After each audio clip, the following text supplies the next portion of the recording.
नमस्कार. सातारावाच्या बातमीपत्रात मी गुरुनाथ तुमचं मनापासून स्वागत करतो. धुमसत्या सोनगाव कचरा डेपो मधला धूर कधी कमी होणार असा यक्ष प्रश्न उपस्थित झाला आहे. गेल्या 8 ते 10 दिवसापासून सुरू असलेल्या या प्रकारामध्ये प्रदूषण नियंत्रण महामंडळ गांधारीच्या भूमिकेत आहे. सातारा जिल्हाधिकारी संतोष पाटील यांना या सोनगाव येथील ग्रामस्थांच्या प्रदूषणाचा किंवा प्रदूषण नियंत्रण महामंडळाच्या बेजबाबदारपणाबद्दल काहीच देणं घेणं वाटत नसल्याचं दुर्दैवानं सातारकरांना दिसून येत आहे. सोनगाव येथील कचरा डेपो हा विझणार तरी कधी या अनुषंगानं देखील आता चर्चांना उधाण आलेलं आहे. या धुमसत्या कचऱ्याला येथील झालेल्या डोंगरांना हटवण्यासाठी आरोग्य विभागाकडून शर्थीचे प्रयत्न सुरू आहेत. सातारा नगर परिषदेचे नगराध्यक्ष अमोल मोहिते, उपनगराध्यक्ष ॲड दत्तात्रय बनकर, याचबरोबर नियोजन सभापती अशोक शेळगे आणि आरोग्य सभापती धनंजय जांभळे हे देखील वारंवार या धुमसत्या सोनगाव कचरा डेपोला भेट देत आहेत. येथील प्रत्येक घडामोडीचा आढावा घेत आहेत. सोनगाव येथील कचरा डेपो मध्ये धुमसत असलेली आग विझवण्यासाठी पाण्याच्या गाड्यांचा मोठ्या प्रमाणामध्ये वापर होत आहे. वास्तविक त्याची गरज आहे. मात्र नगरपालिकेच्या झालेल्या मालमत्तेचं नुकसान आणि अजून देखील नगरपालिकेच्या मालमत्तेचा कर हा दुसऱ्यांनी केलेल्या चुकांवर पांघरूण घालण्यासाठी होतोय का, असा देखील प्रश्न उपस्थित झालेला आहे. एकूणच धुमसत्या सोनगाव कचरा डेपोमध्ये घनकचराचं व्यवस्थापन झालं नसल्याचा दावा नगराध्यक्ष अमोल मोहिते, उपनगराध्यक्ष ॲडव्होकेट दत्ता बनकर तसेच आरोग्य सभापती आणि नियोजन सभापती यांनी जाहीर पत्रकार परिषदेतून सर्व सातारवासियांसमोर आपलं दायित्व असल्याचं सांगताना बोलून दाखवला.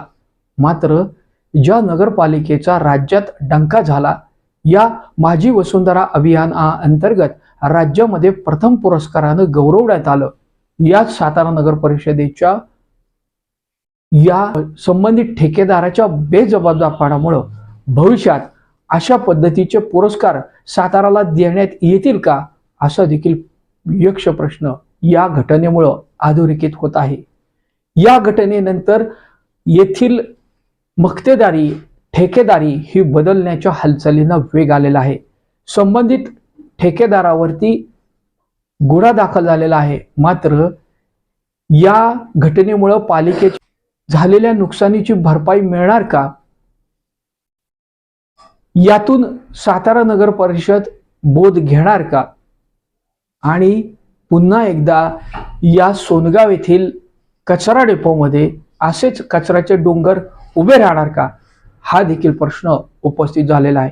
वास्तविक घनकचरा व्यवस्थापनाच्या नियमाचं उल्लंघन झालेलं असताना महाराष्ट्र प्रदूषण नियंत्रण महामंडळ यांच्याकडून येथील पाहणी देखील केली गेली नसल्याचं चित्र दिसून येत आहे. येथील जकातवाडी आहे, सोनगाव आहे आणि या कचरा डेपोमध्ये नित्य कचरा संकलनाचं, विलगीकरणाचं काम करणाऱ्या आरोग्य कर्मचाऱ्यांचा देखील गंभीर आरोग्याचा प्रश्न उपस्थित झालेला आहे.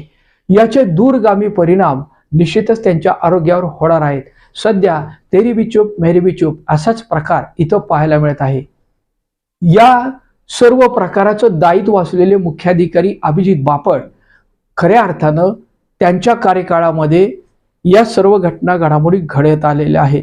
मात्र सध्याचे असलेले मुख्याधिकारी विनोद जळक यांना या संदर्भात नेमकं काय करायचं हे देखील सुचत नसल्यामुळं त्यांची देखील भूमिका अद्याप गुलदस्त्यातच असल्याचं चित्र आहे. येणाऱ्या काळामध्ये हे सर्व प्रकार निस्तरण्यासाठी मुख्याधिकारी अभिजित बापट पुन्हा सातारा नगर परिषदेमध्ये दिसतील का, अशा देखील चर्चा आता पालिकासह सातारा शहरातील प्रमुख ठिकाणी चर्चेला जात आहेत. एकूणच या अनुषंगानं सध्या धुमसत्या सोनगाव कचरा डेपोमध्ये नेमकं पुढे होणार तरी काय, असा देखील यक्ष प्रश्न आज सातारकरांच्या समोर भेडसावत आहे.